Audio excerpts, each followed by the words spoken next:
Prenons l'exemple de l'Égypte ancienne, un joyau de l'ingéniosité humaine, les pyramides. Ces monuments gigantesques qui défient le temps et la gravité demeurent une énigme pour les scientifiques modernes. Jusqu'à ce jour, aucun scientifique au monde, qu'il soit européen, japonais, américain, russe, n'a pu démontrer par A plus B comment ces majestueuses pyramides d'Afrique ont pu être construites. Ces chefs-d'œuvre architecturaux défient encore des explications rationnelles, témoignant d'un génie hors du commun. Cela nous rappelle une vérité irréfutable. L'Africain, depuis des millénaires, est porteur d'un savoir et d'une ingéniosité inégalée. Ces pyramides ne sont pas seulement des monuments de pierre, elles sont des preuves vivantes de la grandeur de nos ancêtres et de leur capacité à repousser les limites de l'impossible. Le fameux théorème attribué à Pythagore, utilisé pour résoudre les problèmes de triangle rectangle, existait déjà dans la vallée du Nil bien avant la naissance de Pythagore lui-même, et ils le savent tous. De même, les travaux attribués à Thalès et à d'autres soi-disant génies grecs trouvent leur origine dans les connaissances africaines.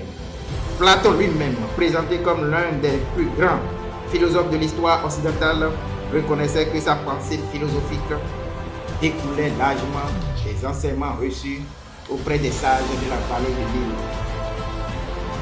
En réalité, les Égyptiens possédaient une maîtrise avancée des mathématiques qui a permis de construire cet édifice, et ce savoir a été transmis aux Grecs comme Pythagore, Thalès, Platon, etc., qui en ont revendiqué la paternité par la suite.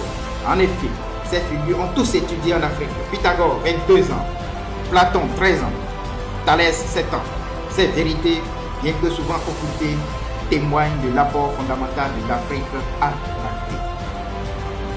L'Empire Songhai, quant à lui, se distinguait par son système éducatif avancé, avec des universités comme celle de Gao, formant des docteurs, scientifiques et penseurs de renom, des manuscrits précieux conservés dans les bibliothèques de Tombouctou attestent de la richesse des savoirs africains dans des domaines tels que la médecine, l'astronomie et le droit.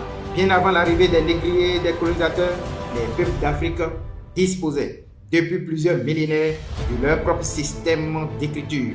Ils savaient déjà lire et écrire depuis vers 3200 avant Jésus-Christ. Et dès le Moyen-Âge, les cités abritaient des centres d'enseignement supérieur renommés. L'université de Sankouré à Tombouctou, l'université Al-Karawin à Fès, etc., qui dépassaient de très loin les institutions européennes. Avant l'esclavage, l'Afrique noire surpassait l'Europe sur de nombreux plans, notamment littérature, en sciences, en médecine et en culture, avec la plus grande bibliothèque de tous les temps, celle d'Alexandrie. Cette civilisation, qui s'étendait de l'Égypte ancienne aux empires et royaumes d'Afrique de l'Ouest, a marqué le monde d'une empreinte indélébile. Les États-Unis d'Amérique n'existaient même pas. La civilisation africaine n'était pas en retard. Elle rayonnait de 1000 savoirs et de 10 000 cultures, éclipsant largement en Europe de l'époque. En astronomie, l'Égypte antique fut l'une des premières civilisations à développer un calendrier solaire précis. Ce calendrier de 365 jours, basé sur l'observation de l'étoile Sirius, a influencé le calendrier julien et par conséquent le calendrier grégorien que nous utilisons aujourd'hui. Datant d'environ 4241 avant Jésus-Christ, ce calendrier positionne l'année 2025 de notre ère actuelle comme correspondant approximativement à l'année 6266 dans le calendrier égyptien. Pour résumer, le calendrier grégorien utilisé dans une grande partie du monde moderne est une adaptation du calendrier julien, qui lui-même descend du calendrier égyptien via les Romains. Cependant, l'esclavage et la colonisation ont non seulement perturbé tous ces rayonnements, mais aussi falsifié les récits, brouillant les contributions africaines dans les mémoires collectives. L'Afrique était, bien avant l'arrivée des forces coloniales et esclavagistes, une terre de lumière, de prospérité et d'innovation. Des empires puissants comme celui du Ghana, Songhai, Aouka ou encore celui du Mali, en passant par l'Égypte, étaient des modèles d'organisation intellectuelle, administrative, politique et culturelle.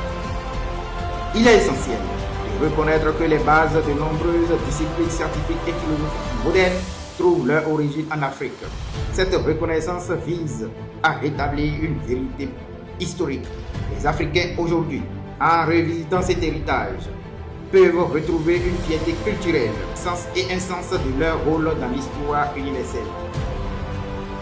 Il est crucial de comprendre que célébrer notre passé ne signifie pas cultiver l'arrogance ou dénigrer les autres peuples. Cela signifie simplement reconnaître notre valeur, car aucun peuple ne peut avancer s'il ignore ses racines. L'exemple des autres nations montre que la fierté culturelle peut être une source de motivation puissante. Cheikh Anta Diop écrivait qu'il n'y a pas de développement